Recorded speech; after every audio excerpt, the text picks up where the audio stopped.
Asubuhi tuliangalia kitu ambacho sijui hata samari yake kama utanielewa kwa kweli. Binadamu kabla hajatenda dhambi alikuwa na mwili hauna dhambi na ana roho wa Mungu ndani yake. Adamu alipotenda dhambi akawa transformed. Akatoka kuwa asiye na dhambi na mwili hauna dhambi na ana roho wa Mungu, akawa sasa ni mtu mwenye dhambi na anatawaliwa na shetani.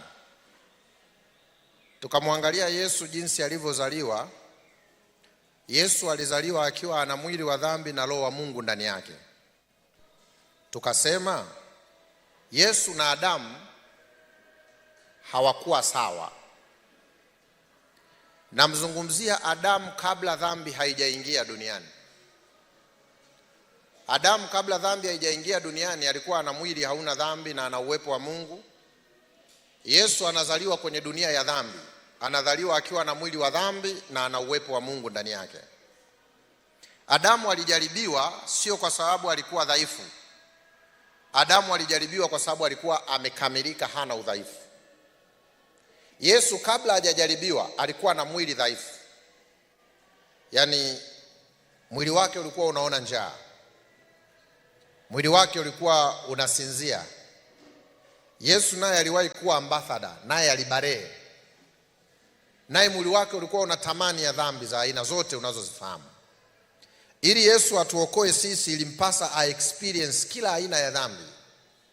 Lakini sio kwa kuifanya, kwa shauku ya kutaka kuifanya. Nikiwa na maanisha ushawishi wa mwili. Miaka 0 ya Yesu mpaka miaka 30 aliishi akijitunza yeye mwenyewe asitende dhambi. Yesu aligundua ili aweze kuishi bila dhambi ni lazima aruhusu Roho Mtakatifu atawale mwili wake kwa kuitii sauti ya Mungu. Na kwa sababu hiyo Yesu peke yake, hajawahi kutokea mtu mwingine duniani, ndiye binadamu wa kwanza aliyeishi na mwili wa dhambi lakini hakuwahi kutenda dhambi. Na kwa sababu hiyo Mungu alimuita Yesu mtoto wake. Siku Yesu anakwenda kubatizwa, na naomba hapa unisikie vizuri msio kuwepo ili twende pamoja. Siku Yesu anaenda kubatizwa alikuwa amekwisha kushinda dhambi. Maana alikwenda kubatizwa akiwa hana dhambi na ni mkamilifu. Wakati amefika, Yohana Mbatizaji amemzamisha na kumnyanyua. Kwa mara ya kwanza Mungu aliitangazia dunia, amempata binadamu duniani mwenye mwili wa dhambi ambaye hajawahi kutenda dhambi. Watu wengine wote waliobaki duniani hakuna ambaye hajawahi kutenda dhambi. Hayupo kabisa. Nimejaribu mimi kufuatilia. Siku moja nikaamua kudili na Mama Ellen G. White. Nikakuta naye ni mwenzetu. Haleluya. Naye ni mwenzetu. Nilipata bahati ya kufika nyumbani kwake pastor. Nilipelekwa kwenye mji anaoishi, nikaona jiko, chakula anachokula. Pale nikasikia bwana, kumbe yule mama alikuwa anapenda nguruwe hizo kabla hajakutana na Mungu. Kwa hiyo naye aliwahi kuishi maisha yasiyokuwa makamilifu. Hakuna nabii, hakuna mtume, hakuna yoyote kwenye Biblia ambaye ameishi maisha pasipo kutenda dhambi except Yesu peke yake.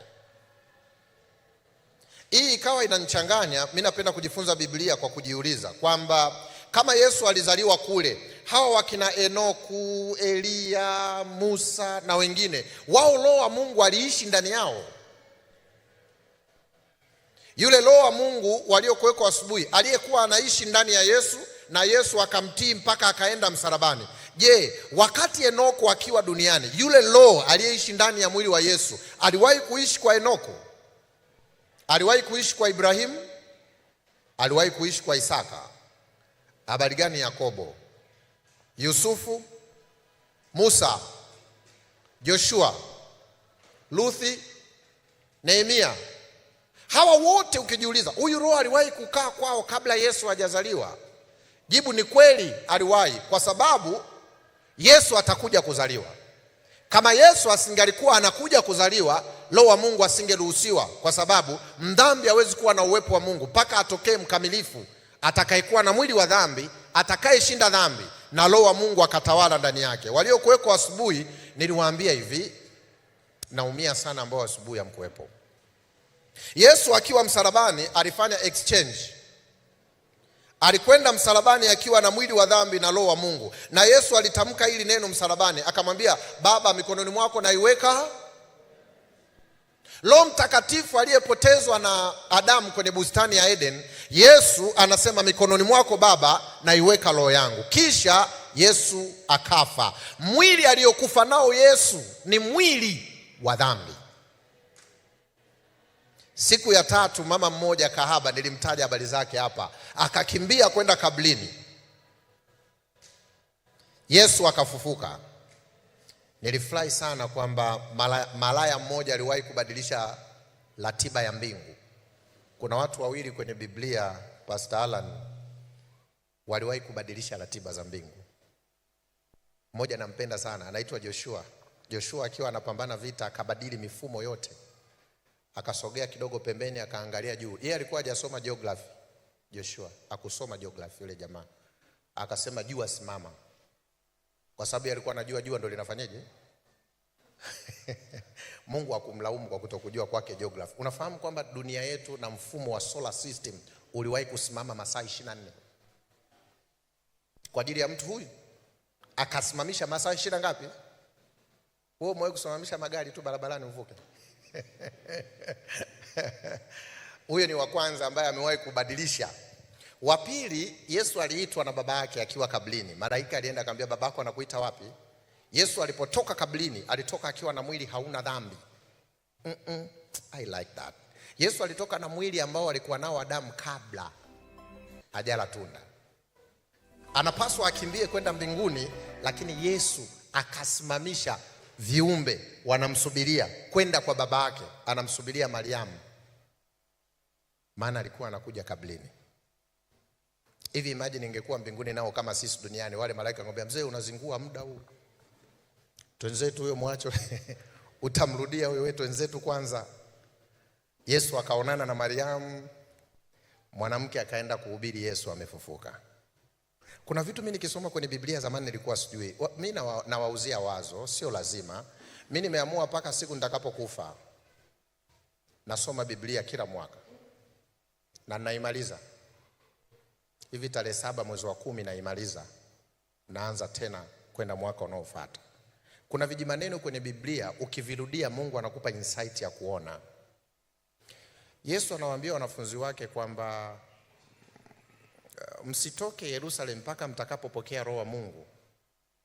Maana yake sasa Yesu amefufuka na mwili hauna dhambi. Ile zawadi ya Roho Mtakatifu ambayo Adamu aliipoteza, Yesu akawapa zawadi wanafunzi. Nisikilize vizuri somo ninalotaka twende saa hizi mchana. Hivi ninavyoongea na wewe, kila binadamu duniani ana Roho Mtakatifu. Mnamfahamu mlevi Amelewa mbwi, anarudi nyumbani kwa shida, hatua 2 mbele 3 wapi? Wajua kuna wakati mlevi anakotoka ndio anakokwenda Yaani anapiga hatua 2 mbele alafu anarudi ngapi nyuma? Sasa huyu anaenda wapi? Anaenda huku au anaenda huku? Yule mlevi akifika nyumbani kwake kesho asubuhi akiamka anajisifia. Anasema mimi hata nielewe vipi nafika wapi? Ajui alifikishwa. Unafahamu shetani kwamba hawezi kukuacha wewe ukiwa kwenye hiyo hatia ufike salama kama Mungu hajakusimamia. Niwaulize swali tuliokaa hapa. Ni nani anayetenda dhambi bila kusikia sauti ya Roho Mtakatifu ikimwambia ndani yake unachotaka utende ni dhambi? Okay. Nataka nikuze uelewa ili twende vizuri. Roho wa Mungu anafanya makazi ndani ya mioyo yetu. Na kuna wakati waga tunamwambia Mungu tunaomba kushushiwa nini? Roho Mtakatifu. Tangu siku Yesu amekufa, Roho Mtakatifu aliruhusiwa tena kuishi ndani ya miili ya wanadamu. Sasa nisikilize kitu ninachotaka tujifunze sasa hivi. Naamini hata ambao haukuweko asubuhi utakuwa umenielewa. Sasa niombe mnisaidie kwa nia njema, kwa haraka tu kabla sijasoma fungu. Mimi nimezoea kujifunza kwa mifano, huwa nahisi inasaidia kuelewa. Kwa hiyo ninaomba mnisaidie kwaya hii nipate watu 9 kutoka hapo kwenu, na wanaume muwe wa kwanza. 1 2 3 4, wanaume 5, wanaume na kusubiri mwanaume. Niangalie huku ili nikwambie usimame. Twende tu ndugu yangu. 1 2 3 4 5 6 7. Mwanaume malizia. Huyu kaka anayejikuna kichwa. Malizia mtu wa Mungu.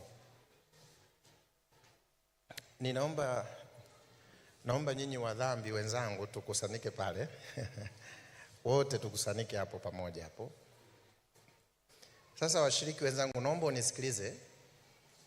Nataka tujifunze kitu fulani very interested na ni kizuri na naamini kitakusaidia. Alafu naomba kwaya hii, Shosti na wewe kule, unaogopa kule ni backbencher tu, wewe nenda nao tu.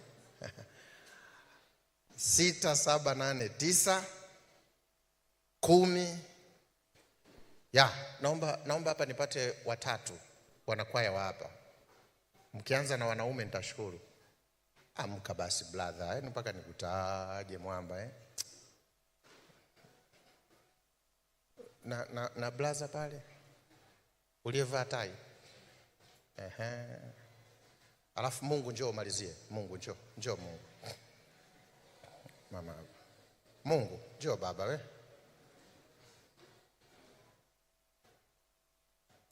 Alafu Mungu unaonekana wakishua sana Haya, fungua fungu langu la fungu kuu. Tumesoma kitabu cha Injili ya Yohana ngapi? 15 fungu la. Haya, Yesu anasema mimi ni nini?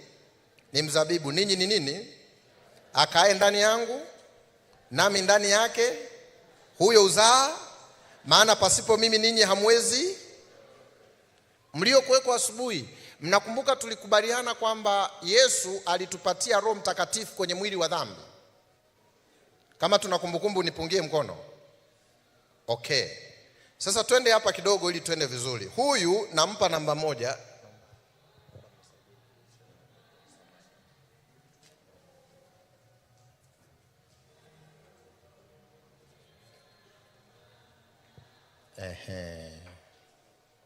Huyu atakuwa namba 1. Utakuwa unaangalia huko au wewe njoo huku mbele ili wengine wafuate. Ishi hapa. Haya, namba 2 aje hapa. Namba 3, namba 4, namba 5 na namba 6. Alafu pigeni hatua moja kushoto kwenu hivi. Okay. Alafu hapa naomba mmoja asimame awaangalie hawa. Okay. Sawa. Ninyi wawili naomba tuje hapa. Huko njoo Shosti. Hapa mmeenea 6 1 2 3 4 5 6. Wewe dada naomba usimame pale. Na wewe brother simama hapa. Na anko mmoja njoo rafiki yangu. Wewe anko simama hapa. Okay. Nani Mungu? Wewe njoo usimame hapa sasa. Hapa hivi Mungu. Sababu wewe mrefu ukisimama hapa chini itakuwa vizuri zaidi. Waadventista wa Sabato wenzangu, nasema kwa confidence bila uoga. Hakuna kanisa la kweli la Mungu duniani isipokuwa la Waadventista wa Sabato. Kweli kabisa, siogopi kusema hivyo. Nasema hivyo kwa sababu mimi niliyesimama hapa nimezulula. Yaani nimezulula sehemu nyingi. Kanisa ambalo bado limebaki kwenye ukweli wa Biblia ni la kwetu peke yetu. Sasa nisikilize. Kuna kitu kidogo nataka leo tujifunze kitusaidie zaidi kwenye usahihi tulionao. Hawa watu 6 waliosimama hapa ni siku 6 ambazo Mungu aliumba. Siku ngapi? 6 ambazo Mungu alifanya nini? Aliumba. Huyu rafiki yangu anayewaangalia wenzake ni siku ya 7, Sabato, ambayo Mungu alipumzika. Kama tuko pamoja nipungie mkono. Hawa watatu waliokaa hapa, mimi ninawapa majina ili tujifunze. Huyu ni kanisani Nyegezi. Kama tuko pamoja nipungie mkono. Huyu ni nyumbani kwako unakotoka. Huyu ni kazini kwako unakofanya kazi. Kanisani, nyumbani kwako, ofisini kwako. Narudia tena. Kanisani Nyegezi, nyumbani kwako, kazini. Tuko pamoja? Huyu rafiki aliyesimama hapa ni Roho Mtakatifu. Nitamrudia huyu. Ni roho. Sasa twende vizuri kabisa, maana najua ninachofundisha usiponisikiliza vizuri utanihukumu bure. Siku ya kwanza ya uumbaji, Mungu aliumba nini? Nuru, si ndio? Swali, ile nuru Mungu aliyoiumba, aliiumba kwa ajili yake, kwa ajili yetu? Hapo sijasikia, nimesikia tu habibi. Aliumba kwa ajili yake, kwa ajili yetu? Okay. Siku ya pili Mungu aliumba anga, akayatenga na maji. Alifanya kwa ajili ya nani? Kwa ajili yetu. Siku ya tatu aliyakusanya maji sehemu yote, ikatokea nchi, akaiambia nchi itoe miti na mimea ya kila aina. Alifanya kwa ajili ya nani? Hivi unajua mimi nikifika hapa nashindaga kumuelewa Mungu kabisa. Mungu Bwana anatupenda sana. Unajua siku ya tatu Mungu ndo aliumba nanasi. Mzee, unajua nanasi tamu sana, nalo karibia kuharibika Yaani nanasi ukitaka kulienjoy ikilinunua leo kula kesho kutwa usile siku hiyo. Eti ule utamu wa nanasi, namuona Mungu anatengeneza utamu wa nanasi. Ukimwambia kwa ajili ya nani? Anakuambia kwa ajili yangu.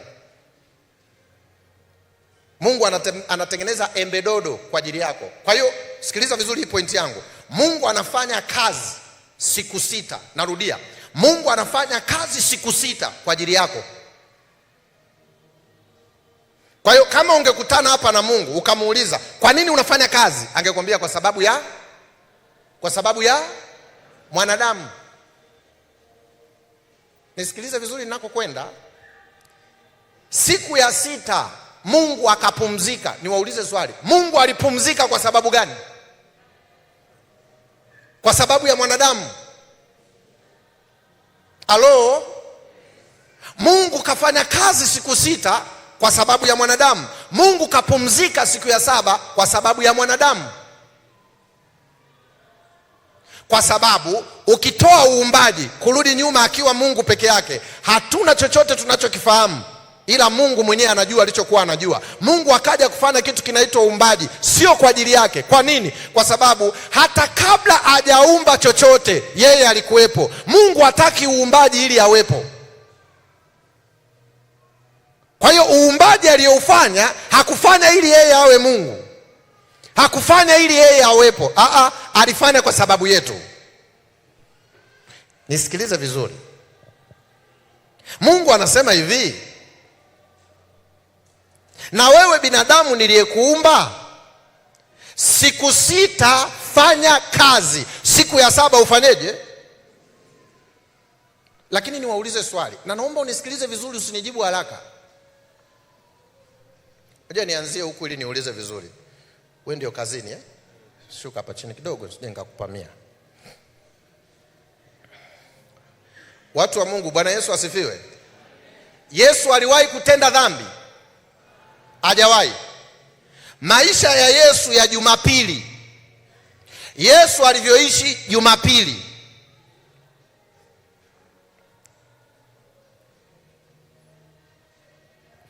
na Yesu alivyoishi Jumamosi, kuna utofauti? Na wauliza swali, kuna utofauti? Maana yake maisha aliyoishi Yesu Jumapili ni sawa na maisha aliyoishi Yesu Jumamosi. Tofauti ni kupumzika.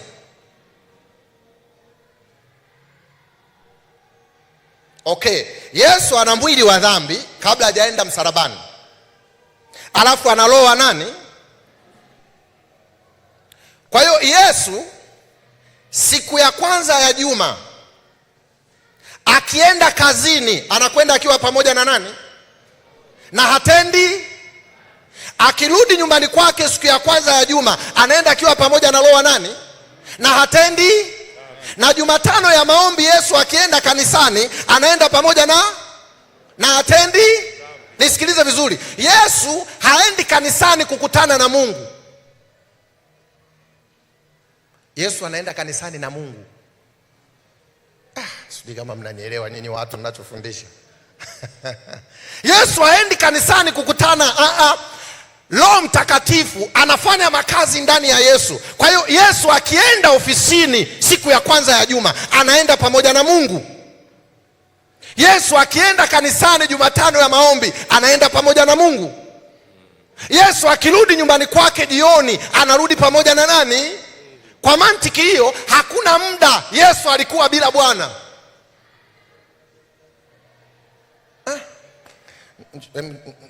Njoo mtu wa Mungu, njoo.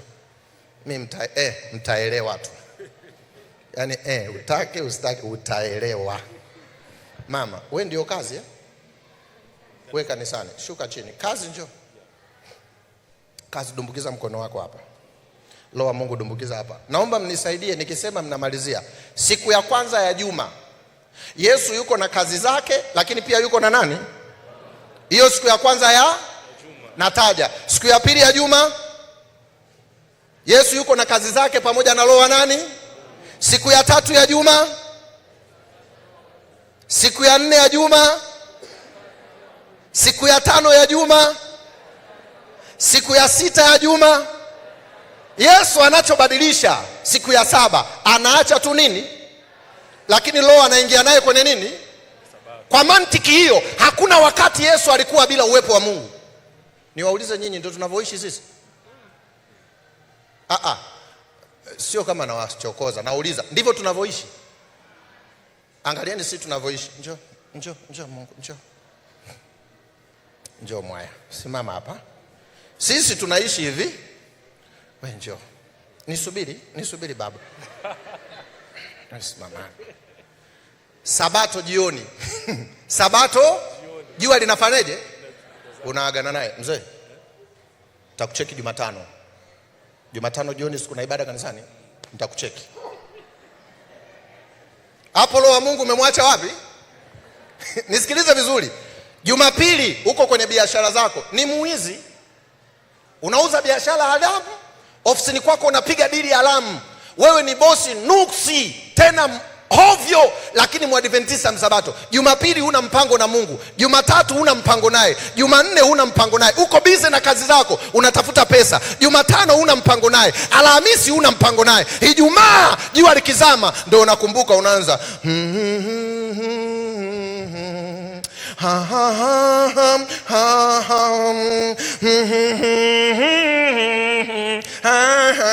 mimi ningekuwa Mungu na kuua.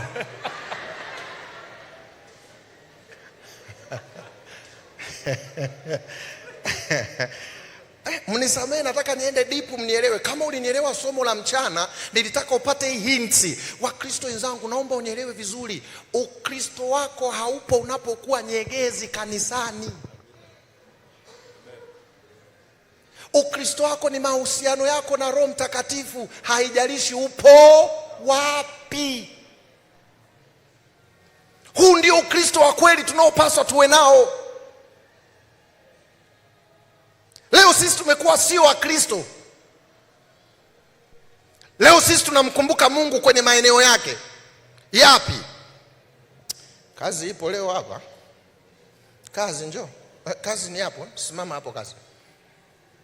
Siku ya kwanza ya juma, Jumapili, hatuna mpango na Mungu. Tumeenda zetu wapi? Kazini. Hapa kazini tunapiga dili. Kitokea we ni mhasibu, mwizi tu, unaiba na hauogopi. Zikija dili ofisini unapitisha. Ikitokea we ni mfanyakazi, you don't care. Kazini unachelewa kuondoka, ila unajali muda unachelewa kuingia, ila muda wa kuondoka uko punctual. Na ukiondoka unabebaga limu za ofisini, wewe sio zako, na wabebea watoto wako, unajaza kwenye pochi, unaondokaga na peni za ofisini. Sikiliza vizuri, ukirudi nyumbani wewe sio baba mwema, wewe ni mtu wa ajabu kabisa. Hata familia yako haina la, kwa sababu kabla ya kufika nyumbani kwako, wewe unayenisikia hapa, yawezekana una nyumba ndogo unapitiaga kwanza. Ila Jumatano ya maombi unamkumbuka nani? Lo, njoo baba, twende bwana we. Sapa. Tuko hapa Jumatano. Mwalimu yuko hapa anaendesha nyimbo. Hapo tuko na nani? Yaani sisi binadamu tumekuwa wajinga, Mungu atusaidie. Unajua Mungu sisi tumemtunza yuko kanisani. Pastor Alani, sisi Mungu tumemweka wapi? Kanisani. Sisi kazi yetu Jumatano tunakuja tunapiga naye story. Tunakupenda bwana, hakuna kama wewe. Wewe unatuwezesha kila kitu. Wewe mwamba. Sasa ibada imeisha. Nitakucheki Ijumaa. Jua linapozama Ijumaa. Ijumaa nitakucheki. Mungu Ijumaa ndo. Angalia tulivyokuwa watu wa ajabu Kuanzia Jumatano wewe sio mcha Mungu kabisa. Lakini ikifika Ijumaa ndo unakumbuka kuna nani anapatikana katika jengo lililokuepo wapi? Ndio unakuja hapa unapaki, unakuja unamwambia mzee, aisee za tangu Jumatano. Ndugu yangu hii tangu Jumatano tumeachana. Nimepitia mambo, naomba unisaidie. Pale kazini bwana kuna bosi ni mnoko. Kaja ametuletea mambo ya ajabu. Wewe tusaidiane haya mambo yafanye nini? Mimi nahitaji sana baraka zako. Usiponibariki mimi mambo yataendaje? Simama pamoja nasi ili mambo yaende, sawa? Bwana ibada imeisha. Takucheki Jumatano. Hebu niwaulize swali la ukweli kabisa. Hivi unafahamu haya ndio maisha yetu halisi? Hebu niulize swali tu kwa nia njema. Nani uwepo wa Mungu uko naye kokote alipo? We baba unayenisikia sasa, nyumbani kwako, we ni Mkristo. Mke wako kabla hajamuona Yesu, wewe ndio unasemaga kichwa cha familia. Kabla mke wako hajamuona Yesu kanisani, anamuona ndani yako. Watoto wako wanamuona Yesu ndani yako. Wewe ni afisa, ni bosi fulani ofisini kwako, watu wanamuona Kristo ndani yako. Hivi unavyofikiri kwenye kichwa chako, Biblia inaposema basi enendeni, somo langu la kesho, basi enendeni ulimwenguni. Wewe ulikuwa unafikiri Yesu anaposema basi enendeni ni pale tunapokuwa na mahubiri ya Atape tunarusha live? Wewe unafikiri Yesu anaposema basi enendeni pale ambapo Nyegezo anakuwa na mahubiri makubwa effort inayofanyika hapo kituo cha magari? Yesu anaposema enendeni, nitakushangaza sana. Lile neno linalosema kwa mataifa kwenye lugha ya Kigiriki utashangaa kesho. Yesu anaposema enendeni, asemi grupu. Yesu anasema individual. Yesu anataka mimi Pastor Peter, Roho wa Mungu awe ndani yangu. Nikiwa kanisani watu wanamuona Mungu. Nikienda ofisini kwangu watu wanamuona Mungu. Kabla sijawaambia watu Yesu anakupenda, maisha yangu yanawafanya watu wanakuwa interested kutaka kujua mbona mimi siku sawa na wao. Lakini angalieni aibu tulionayo siku hizi. Mimi naumia wewe. Unajua sasa hivi sisi hapa ndoa zetu ndo zinaleta shida, tunaenda kusaidiwa.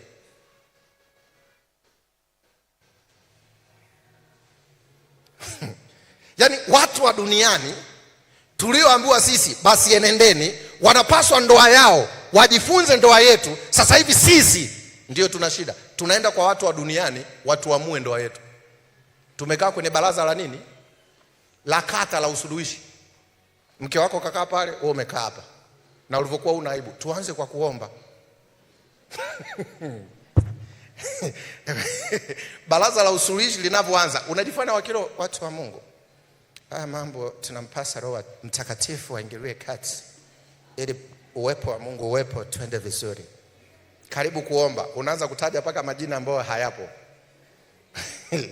Baba mtukufu, hakuna kama wewe, tunakwenda kwa kikao, ingilia kati, tusimamie, lele. Ukimaliza kesi inaanza. Eti ninyi mlioambiwa enendeni ulimwenguni, sasa eti sisi tulioambiwa twende. Sasa kule tulikoambiwa twende, wao ndo wanatusaidia. Asiye Mwadventista anaanza kuuliza, kwa nini ulimpiga kibao? Anasema alinifanyia, nikampa adabu yake. Halafu wetu huyu mtu kesho anasikia tuna mahubiri stendi, alafu anakuta wewe unagawa nini?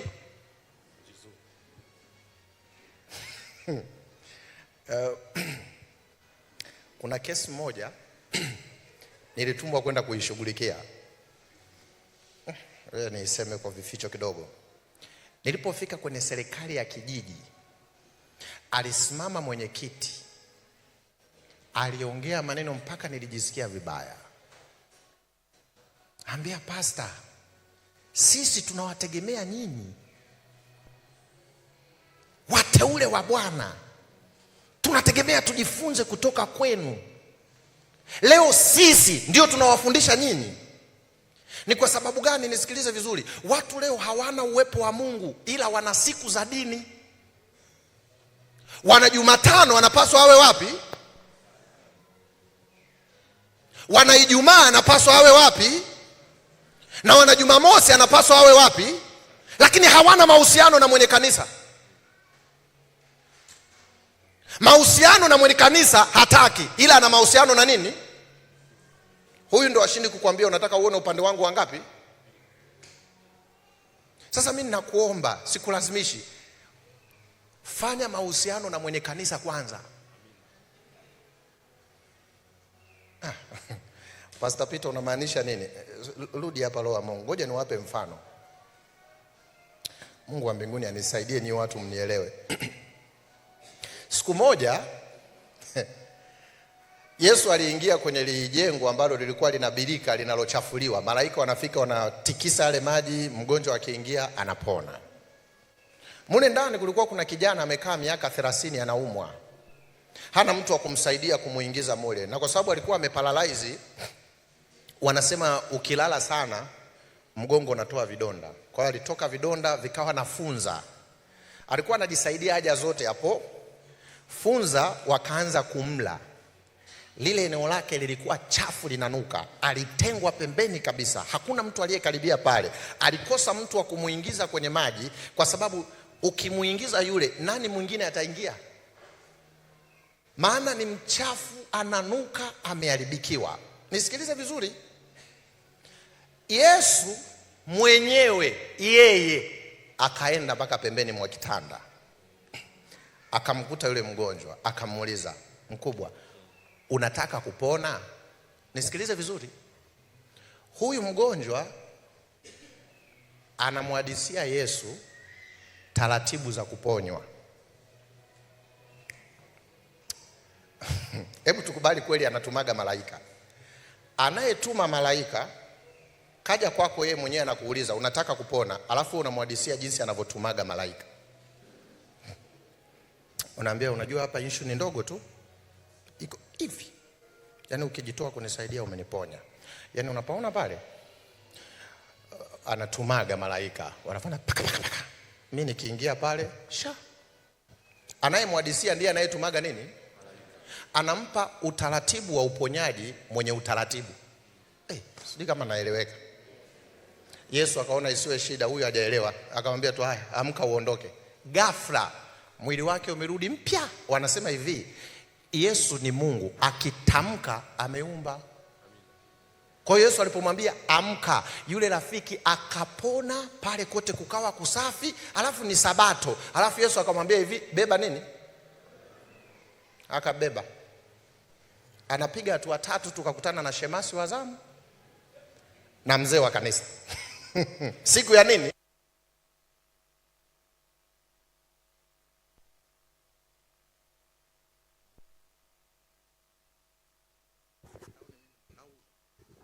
Hello, asante. Anakutana na viongozi wa dini. Wanamsimamisha, anamwambia simama hapo hapo. Kabeba nini? Maswali. Leo juma ngapi? Hivi mtu anaumwa miaka 38, ameponywa, unakutana naye anatembea. Unaweza kumuuliza hilo godoro leo ni juma ngapi? Viongozi wa dini wakaanza, subiri hapo, simama, usitingishike. Sabato takiwi kutingishika sana. Na hapo ulipo umebeba nini? Simama. Wewe ni wakupigwa mawe mpaka afu na maswali yanaanza. Leo juma ngapi? Yule jamaa akajitahidi la kwanza, Jumamosi. Kwa nini umebeba godoro? Unajua miaka 38 mtu hata afani nini? Atembei. Hapo ulipojua anataka apige misere. Yaani hivi anavyotoka mahesabu yake, naacha godoro nyumbani, niende kwa anko, Yaani ana mishemishe za kufanyaje? Wao wanapomuoji akawaona wanamchelewesha, akamwambia sikilizeni. Mnamuona mwamba yule pale yule? Siku zote miaka 30 mimi nimelala hapa. Mliniombea nikapona. Sasa msinichoshe. Hata mpira sijawahi kucheza miaka 30 na ngapi? Kwa hiyo nendeni mkaongee naye yule, mimi mniache. Huyo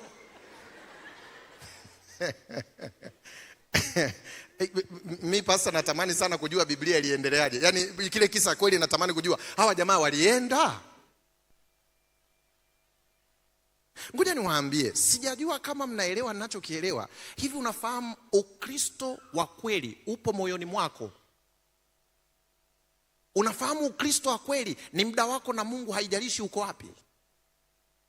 Okay, ngoja nimalizie mfano wa mwisho. Mungu anamwambia Ibrahimu, nenda kamuue mwanao. Ungekuwa wewe, ungemwambia Mungu, njoo. Kutoka 20. Fungua Mungu Kutoka. Anza fungu la kwanza. Mungu anaanza. Usijifanyie usiwe na niabudu mimi tu. Ya pili.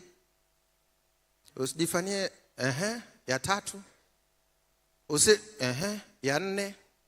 Ikumbuke, sawa. Ya 5. Waheshimu, sawa. Ya 6. Ya 6. Pale naona wewe ungemwambia Mungu, rudia. Halo? Uko na Mungu unamfundisha Kutoka 20 fungu la ngapi? Mungu kafika pointi sasa pale anasoma, Mungu anakusomea, anasema sasa usiue, rudia hapo. Usiue, ongeza sauti mtu wa Mungu. Usiue, alafu anaambia sasa wewe unaniambia nikafanyaje? Acha ujinga. Ngoja niwaambie, natamani sana unielewe kichwani mwako, si discourage kuwa na taratibu za dini. Kanisa letu sisi nimeanza kusema ni peculiar, lina mkusanyiko wa taratibu zetu ziko kwenye kanuni, lakini Ukristo wa kweli uko kwenye moyo wako. Yesu Kristo anataka akae ndani yako. Akishakaa ndani yako hawezi kupambana. Maana kanuni ni mkusanyiko wa Biblia na roho ya unabii, ni vya Bwana. Yesu akishakaa ndani yako, naturally unakuwa Mkristo wa kweli, sio kanisani. Wewe ni Mkristo wa kweli, haijalishi uko wapi.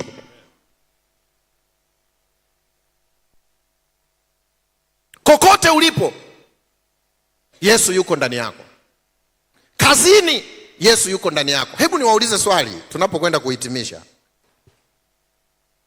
Kati ya kanisani, kazini na nyumbani kwako, wapi unakaa masaa mengi? Kazini. Ngoja tupige mahesabu tu pamoja na wewe.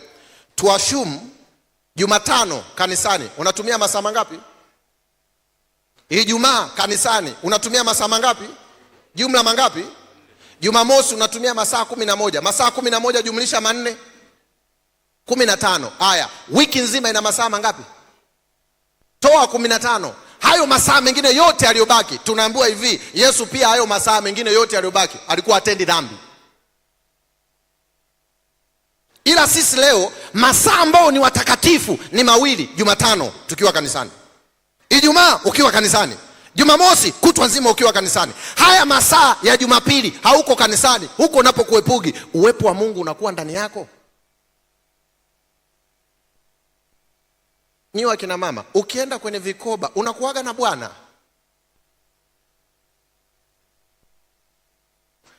Wanakwaya mazoezi ni juma ngapi? Jumapili, Jumatano. Unakuja mazoezini na Yesu. Unajua mimi nilishangaa baada ya kugundua, sijui kama mmeona ninachokiona. Mimi zamani akili yangu ilikuwa inafikiria hivi, ninapokuja kanisani Nyegezi, Yesu kakaa hapa ananisubiri. Nilishtuka kugundua kwamba nakuja naye. Kwa sababu maisha yangu siku zote niko pamoja na nani? Kwa hiyo ninapokuja kanisani nakuja naye. Naabudu nikiwa naye. Namaliza ibada naondoka naye. Maana maisha yangu katika kila engo lazima niwe mikononi mwa nani? Ndio maana Yesu anasema hivi, mimi ni mzabibu, ninyi ni. Anamaliza kaeni wapi? Na mimi wapi? Hiko ndicho kitu muhimu tunachokihitaji kwenye maisha ya Ukristo wa kweli. Sasa mimi nikuombe, maisha yako ya Jumapili,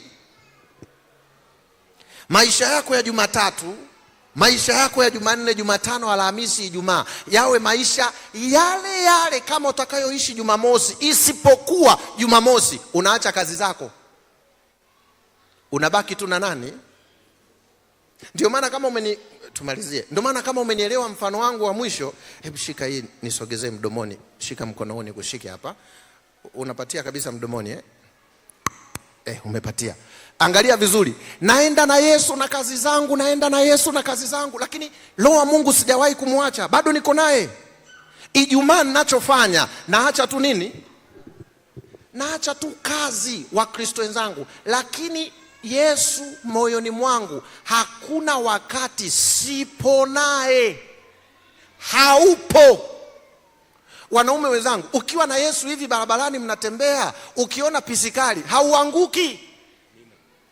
Utaona papo afu mnajadiliana, mzee mtoto na mwonaje? Wakamwambia ni dhambi. Oh, sawa basi tuondoke. Mtu kaangusha pochi chini, pap, ina mapesa kabisa, unamshtua mzee, sasa mzigo ule na sijala. Anakuambia hatuishi kwa mkate tu, tunaishi kwa neno la nani? Anambia sawa mzee, hayo mambo yanapita tu, niko na nani? Lakini sisi kinachotuchanganya, huyu umemwacha uko zako peke yako, halafu unatembea amekatikiza pisikali. Ukimwangalia yule nimemwacha wapi? Kanisani. Huku nilipo hayupo. Eti mzee unaniona? Bwana wewe hata kama unaniona tusameheane. Mimi nikuombe Mkristo mwenzangu, kuanzia leo mruhusu Yesu akae ndani yako. Popote utakapokuwepo, hakikisha Bwana yuko pamoja nawe. Nani anaungana na mimi kumwomba Mungu amsaidie awe na Ukristo wa aina hiyo? Simama tuombe pamoja. Asanteni. Simama rafiki yangu. Simama, natamani kuomba na wewe. Wale rafiki zangu ambao walijitoa kwa ubatizo na leo naamini mzee wa kanisa wamefanywa usaili, tafadhali natamani kuomba na nini hapa mbele. Njoo tuombe pamoja. Wale mliojitoa kwa ubatizo, njooni hapa mbele tuombe pamoja. Wakati waliojitoa wanakuja mbele tuombe pamoja. Kama yuko mwingine hakujitoa, lakini sasa hivi anasema yes, na mimi nataka nijitoe kwa Bwana, pita hapa mbele na wewe niombe pamoja nawe.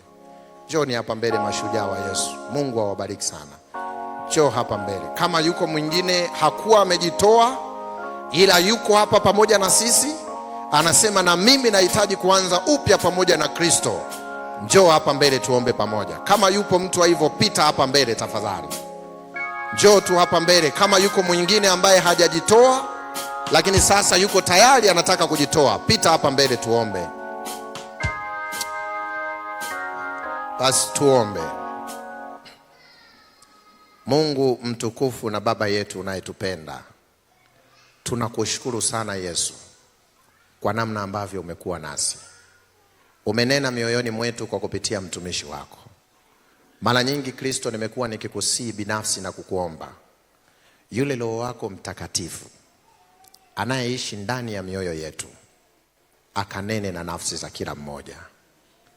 Asubuhi Baba, tuliangalia namna ambavyo wewe ulikuwa mshindi kwa kutegemea Roho Mtakatifu kutawala mwili wa dhambi. Yesu ulikuwa mkamilifu katika kila jambo. Kwenye familia ya mama yako na Yusufu baba yako, ulikuwa mwaminifu na mkamilifu, hukutenda dhambi nyumbani. Kwenye shughuli za useremala na baba yako mzee Yusufu, ulikuwa mkamilifu, hukutenda dhambi. Yesu, kanisani ulihudhuria ibada, haukutenda dhambi. Nasi leo tumejifunza Ukristo wa kweli ni kuigiza maisha yako Kristo. Tunakusii sisi wanadamu, tusaidie kukuelewa katika viwango vya utukufu wako. Ebu Roho wako Mtakatifu akashuke ndani ya kila mmoja. Tusaidie sasa maisha yetu ya Jumapili yasitofautiane na maisha yetu ya Jumamosi, isipokuwa kazi zetu.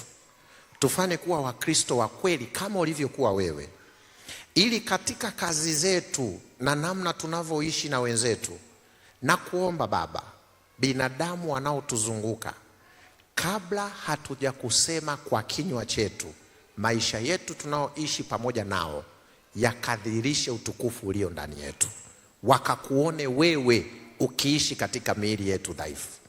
Tufanye kuwa baraka kwa familia zetu, ikiwa ni wazazi ama ni watoto tuliozaliwa katika hiyo familia. Ikiwa familia zetu zinakuamini ama hazikuamini, hebu maisha yetu sisi tunaotoka kwenye hizo familia yakawe sababu ya wale tunaoishi nao kukuona wewe unayeishi ndani yetu, na kuwafanya wao wakatamani uwepo wako ukadhihirike kwa mwenendo wa maisha yetu. Kama washiriki wa kweli mbele zako, shughulikia maisha yetu, shughulikia udhaifu wetu, tutakase Kristo, tukamilishe, tufanye kuona fahari ya kuwa waaminifu na kuujenga utume kwa kadri ya wito uliotuitia. Wako watukufu waliojitoa kwa ushujaa bila kuwa na hofu, na Yesu ameonyesha kwa dalili ya kujikana na kukana mbele ya kundi, kama ambavyo wamekuwa na ujasiri kusimama mbele zako. Nami mtumishi wako na waweka mikononi mwako. Watunze watoto wako hawa, walinde Kristo wanapoanza safari mpya ya uaminifu.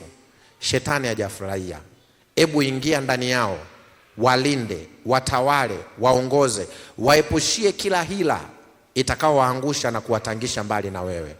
Usiwaruhusu kukutana na changamoto watakaoshindwa kuishinda, na pale utakaporuhusu wapitie changamoto ya aina yoyote, tunakuomba Yesu upite pamoja nao. Tusaidie nasi washiriki wa zamani tukawe walezi bora tutakao kuwa sababu ya kuwajenga na kuwafanya kuendelea kuimarika mbele zako. Baba yangu, kwa pamoja, kwa sababu ni Mungu unayetufahamu, yawezekana kuomba kwangu na kutamka kwangu kusifikie kila hitaji la mtu, na kwa sababu hiyo na kusii sasa, kwa kadri ya kila mmoja unavyosoma moyo wake, unavyolisikia hitaji lake, kila mmoja nenda umtendee sasa kulingana na mapenzi yako. Katika jina lako Yesu Kristo tumeomba, amen. Mungu awabariki.